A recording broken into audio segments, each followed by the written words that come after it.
Today, we're learning how to create a wave warp transition.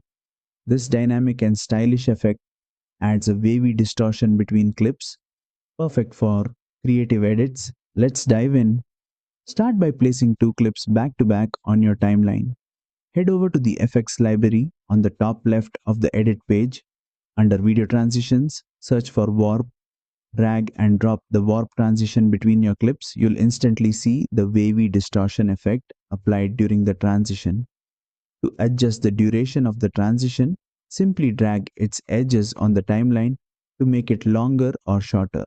Preview your transition to ensure it flows seamlessly with your clips. And there you have it. You've successfully added a wave warp transition in DaVinci Resolve. This effect is fantastic for adding energy and creativity to your videos. If you enjoyed this tutorial, don't forget to like, subscribe for more DaVinci Resolve tips and tricks.